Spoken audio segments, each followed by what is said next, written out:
நண்பர்களே, நவம்பர் மாதம் 4ஆம் தேதி லண்டனில் இப்பொழுது நேரம் பிற்பகல் 4:10. இஸ்ரேலிய ராணுவம் உலகளாவிய ரீதியில் கேவலப்பட்டு நிற்கிறது.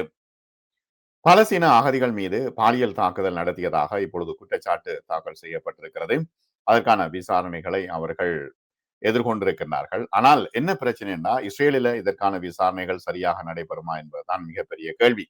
ஆனாலும் கூட இந்த விடயம் கசிந்து உலகளாவிய ரீதியிலே இஸ்ரேலிய ராணுவத்தின் மீது மிகப்பெரிய கேவலம் படிந்திருக்கிறது. அதோடு இந்த பாலியல் வன்கொடுமை ஆதாரங்களை வெளியிட்ட பிறகு இஸ்ரேலிய ராணுவத்தின் உயர் வழக்கறிஞர் ராஜினாமா செய்திருக்கின்றார். என்ன விஷயம் என்றா, கடந்த ஆண்டு சதே தெமைன் பாலஸ்தீன் அங்க இருக்கின்ற முகாமில் பாலஸ்தீன கைதிகள் பாலியல் வன்கொடுமை செய்யப்பட்டதாக கூறப்படும் வீடியோ வைரலானது. இப்பொழுது அதை கசியவிட்ட வழக்கறிஞர் ராஜினாமா செய்திருக்கிறார். இஸ்ரேலிய ராணுவத்தின் உயர் வழக்கறிஞர் மேஜர் ஜெனரல் ஜிஃபா தோமர் எருஷால்மி அவர் பெயர் கடந்த ஆண்டு ஆகஸ்ட் மாதம் தைமன் சிறைச்சாலையில் ஒரு கைதி கூட்டு பாலியல் வன்கொடுமை செய்யப்பட்டதை காட்டுகின்ற காட்சிகளை கசிய விட்டதை ஒப்புக்கொண்ட பின்னர் அவர் ராஜினாமா செய்திருக்கிறார். பாலஸ்தீன கைதியை பாலியல் வன்கொடுமை செய்ததற்காக பல ராணுவத்தினர் கைது செய்யப்பட்டதை தொடர்ந்து வலதுசாரி கட்சிகள் எதிர்வினைக்கு வருகின்றன. ஆகஸ்ட் மாத ஆரம்பத்தில் பாலியல் வன்கொடுமை வீடியோ முதலில் பத்திரிகைகளுக்கு வந்தது, கசிந்தது.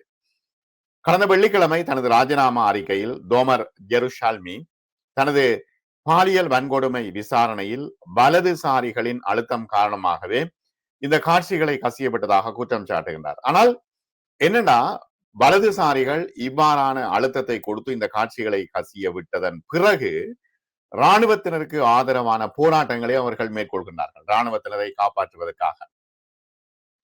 ராணுவ சட்ட அமலாக்க அதிகாரிகளுக்கு எதிரான தவறான பிரச்சாரத்தை தான் எதிர்கொள்வதாக இவர் டோமர் ஜெருஷால்மி தெரிவித்திருக்கின்றார். இந்த காட்சிகளிலே படையினர் கண்மூடித்தனமாக பாலஸ்தீன கைதியை பிடித்து இழுத்து செல்கின்றார்கள். பிறகு பாலியல் வன்கொடுமை செய்கின்றார்கள், அவரை சுற்றி வளைக்கின்றார்கள். இவ்வாறான காட்சிகள் வருகின்றன. 15 நிமிடங்கள் அந்த காட்சி ஓடுகிறது. குற்றம் சாட்டப்பட்டவர் கைதியை உதைக்கிறார், அவரை மிதிக்கிறார், உடலில் ஏறி நிற்கிறார், அடிக்கிறார், உடல் முழுவதும் தள்ளுறார். அது மட்டுமல்ல, அவருடைய பின்புறத்தில் துப்பாக்கியை அவர் வந்து திணிக்கிறார் என்று குற்றப்பத்திரிகை சொல்கிறது.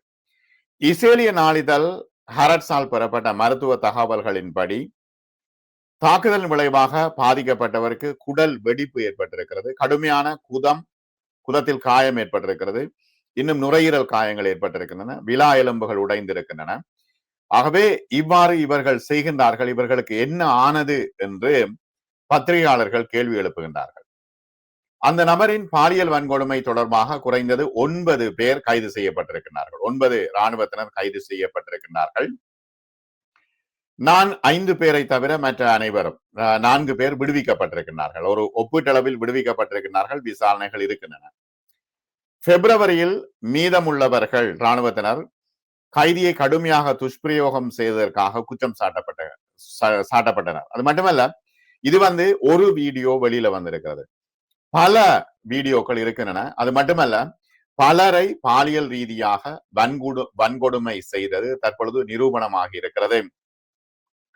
இந்த நிகழ்வுகளை மதிப்பாய்வு செய்கின்ற ஐக்கிய நாடுகள் சபை ஆணையம் குற்றச்சாட்டுகளை குறைப்பதற்கான முடிவு ஆதாரங்கள் இருந்த போதிலும் தண்டனை இருந்தால் தவிர்க்க முடியாமல் மென்மையான தண்டனை தான் வழங்கப்படும் இஸ்ரேலினால் என்று யோசிக்கிறது. ஆகவே ஐக்கிய நாடுகள் சபை ஆணையம் எல்லாம் யூதர்களுக்கு கீழே தான். ஏனென்றால் ஐக்கிய நாடுகள் சபையினுடைய மனித உரிமைகள் ஆணையாளரை கூட அங்க விசா கொடுக்கிறார்கள் இல்லை போய் பார்ப்பதற்கு, இஸ்ரேலோ காசாவோ அல்லது வந்து எங்க போறதுக்கும் அவர்கள் விசா கொடுக்கிறார்கள் இல்லை. இஸ்ரேலிய அரசியல்வாதிகள் என்ன சொல்கின்றார்கள் என்றால், இவர்களை தண்டிப்பது தேசபக்திக்கு எதிரானது என்று அவர்கள் குறிப்பிடுகின்றார்கள். பாலியல் பலாத்காரத்திற்காக இராணுவத்தினர் கைது செய்யப்பட்டதற்கு தீவிர வலதுசாரி அரசியல்வாதிகள் பலர் எதிர்ப்பு தெரிவித்தார்கள். அமித்ஷாய் எலியாகு பாரம்பரிய அமைச்சர் இங்கே தைமன் சிறைச்சாலையை முற்றுகையிட்டு எதிர்ப்பு தெரிவித்தார். என்னன்னா, இராணுவத்தினருக்கு நாங்க சப்போர்ட்டா இருக்கணும் என்று. இஸ்ரேல் தீவிரவாத வலதுசாரி தேசிய பாதுகாப்பு அமைச்சர் பென்குயிர் நேரடியாக அவர் வந்து கண்டித்தார், ராணுவ வழக்கறிஞரை கண்டித்தார்.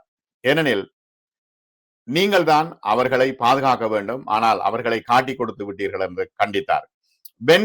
பென்குயிரினுடைய சக தோழரான ஸ்மோட்ரிச் சமூக ஊடகங்களில் தீவிரமாக எழுதினார். பாலியல் வன்கொடுமை செய்ததாக கூறப்படுபவர்கள் வில்லன்கள் அல்ல, ஹீரோக்கள் தான் என்று அவர் எழுதினார். ஆகவே திரும்ப திரும்ப திரும்ப இவர்கள் வந்து இந்த குற்றச்சாட்டை வந்து மறுக்கிறார்கள். யார்?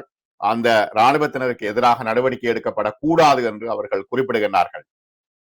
அதாவது பாலியல் வன்கொடுமை செய்ததாக கூறப்படுகின்ற பல கைதிகள் அங்கு இருக்கின்றார்கள். அவர்கள் வெளியில் வர விடுகின்றார்கள் இல்லை, ஏனெனில் அவர்கள் வெளியில் வந்து எங்க சாட்சி சொல்றது என்ற பிரச்சனை இருக்கிறது. இவர் ராஜினாமா சட்டத்தரணி ராஜினாமா செய்ததன் பிறகு, எருஷால்மி ராஜினாமா செய்ததன் பிறகு சில மணி நேரங்களுக்கு பின்னர் சமூக ஊடகங்கள் எழுதிய ஸ்மோட்ரிச் அவரையும் இஸ்ரேலின் நீதித்துறை அமைப்பையும் பெரும் ஊழல் என்று குற்றம் சாட்டினார். அதோடு யூத விரோத ஆட்கள் என்றும் இரத்த களரியை ஏற்படுத்தக்கூடியவர்கள் என்றும் எழுதுகின்றார்கள். ஆகவே ஒரு நியாயமான ஒரு விஷயம் நடைபெற்றால் அவர்களால் தாங்கிக் கொள்ள முடியாமல் இருக்கிறது. ஆனாலும் கூட உலகளாவிய ரீதியில் இஸ்ரேலிய ராணுவத்திற்கு பெரும் கேவலமாக இந்த விஷயம் அமைந்திருக்கிறது. இதனால்தான் நீதித்துறையை பலவீனப்படுத்த வேண்டும், அரசியல் மேற்பார்வையை குறைக்க வேண்டும் என்று பெஞ்சமின் நெதன்யாகு தொடர்ந்து முயற்சிக்கிறார். இதனால் தான் அவர் மீது குற்றச்சாட்டுகள் எழுகின்றன. பெஞ்சமின் நெதன்யாகு மீது நீதித்துறையை தன்வசப்படுத்த நினைத்தால், இப்ப உதாரணத்துக்கு ட்ரம்ப் போல நீதித்துறையை தன்வசப்படுத்த நினைத்தால் அது முழுவதுமாக அவருக்கு சார்பாக மாறிவிடும். ஆகவே பாலஸ்தீனர்களுக்கு எதிராக இழைக்கப்படுகின்ற குற்றச்சாட்டுகள் அல்லது குற்றங்கள் வெளியில வராது. இதற்காகத்தான் அவர் மீது மக்கள் கிளர்ந்தெழுகின்றார்கள். நீதித்துறையை தன்னுடைய கட்டுப்பாட்டுக்குள் பெஞ்சமின் நெதன்யாகு கொண்டு விட்டால் இஸ்ரேலினுடைய அந்த வாக்கு விஷயங்கள், ஜனநாயகம், உள்ளுக்குள்ள நடக்கிற விஷயங்கள் தங்களால கட்டுப்படுத்த முடியாமல் போய்விடும் என்று பொதுமக்கள் தற்பொழுது அஞ்சி கொண்டிருக்கின்றார்கள். தனியே வாக்கு போட்டு ஒரு கட்சியை எடுப்பது மட்டுமில்லையே, நீதித்துறை நிலையானதாக இருக்க வேண்டும். ஆகவே இவ்வாறான சூழ்நிலையில் காசா போர் நிறுத்த ஒப்பந்தத்தின் ஒரு பகுதியாக கடந்த வாரம் இஸ்ரேலால் காசாவில் உள்ள பாலஸ்தீனிய அதிகாரிகளிடம் ஒப்படைக்கப்பட்ட உடல்களில் குறைந்தது 135 உடல்கள் சிதைக்கப்பட்டிருக்கின்றன. அடித்து அவர்கள் அந்த கொன்றிருக்கின்றார்கள். ஒவ்வொரு சடலத்தோடும் அந்த ஆவணங்கள் இதனை காட்டுகின்றன. இதெல்லாம் இருந்தது இந்த பாலியல் வன்கொடுமை செய்யப்பட்ட சதே தைமன் என்கின்ற அந்த கூடத்தில் தான், சிறை கூடத்தில் தான் இந்த 135 பேரும் அடித்து இறந்திருக்கின்றார்கள். 135 உடல்கள்.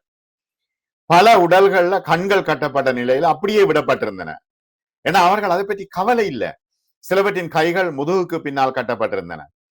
ஒரு சடலத்தினுடைய கழுத்தில் ஒரு கயிறு இருந்தது. ஆகவே அவர்கள் என்ன சொல்ல வருகின்றார்கள்? நாங்க எதுவும் செய்வோம், அடித்து கொள்ளுவோம், யாரும் கேட்பதற்கு நாதி இல்லை என்ற நிலையில் அவர்கள் நடந்து கொள்கின்றார்கள். ஆகவே இராணுவத்தினர் மீதான குற்றச்சாட்டை ஆராய்ந்த ஐக்கிய நாடுகள் அறிக்கை, குழந்தைகள் உட்பட பலர் கைதிகள் தொடர்ந்து விலங்குகளால் கட்டப்பட்டு அங்கே இருக்கின்றார்கள். மனநோயால் இருக்கின்றார்கள். கழிப்பறை மறுக்கப்படுகிறது, குளியலறைகள் மறுக்கப்படுகின்றன, தொடர்ச்சியாக தாக்கப்படுகின்றார்கள், பாலியல் வன்முறைக்கு உள்ளாகின்றார்கள். இதெல்லாம் இராணுவத்தினர் செய்கின்றார்கள்.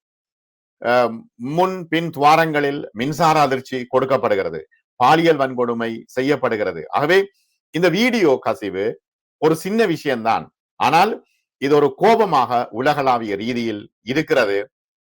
ஆகவே அங்குள்ள இஸ்ரேலிய இராணுவத்தினர் ஒரு குழு முகங்களை கருப்பு துணியால் மூடினபடி இவ்வாறாக பாலியல் துன்புறுத்தல்களை செய்திருக்கிறது என்று அங்கு சொல்கிறது. கடந்த ஆண்டு ஆரம்பத்தில் கசிந்த ஒரு வீடியோவிலே பாலஸ்தீனிய கைதி ஒருவரை கூட்டு பாலியல் வன்கொடுமை செய்வதை காட்டியிருக்கிறார். அவர்கள் வேணுமென்றுதான் இந்த வீடியோவை எடுத்து வெளியில் விடுகின்றார்கள். ஒரு மாதத்துக்கு பிறகு இஸ்ரேலின் சேனல் 12 இந்த கொடூரமான சம்பவத்தின் வீடியோவை ஒளிபரப்பியது. இஸ்ரேலினுடைய தொலைக்காட்சி தான் ஒளிபரப்பி இருக்கிறது. ஆகவே கடுமையான துஷ்பிரயோகம் அங்கு நடைபெறுகின்றன. பாலியல் பலாத்காரம் செய்யப்படுகிறது. இப்பொழுது இருக்கின்ற சூழ்நிலையில் அவர்கள் மீது, இஸ்ரேலிய இராணுவத்தினர் மீது மிகப்பெரிய ஒரு அக்கிரமமான செயலை செய்ததாக உலகளாவிய ரீதியில் குற்றச்சாட்டுகள் எழுகின்றன. பார்ப்போம் என்ன விசாரணைகள் நடைபெற போகின்றன, இது எவ்வாறு போக போகின்றது. இப்பொழுது இந்த விஷயம்தான் சர்வதேச ரீதியாக பார்க்கப்படுகின்ற ஒரு விஷயமாக இருக்கிறது. நன்றி. மீண்டும் மற்றும் ஒரு வீடியோவில் சந்திப்போம்.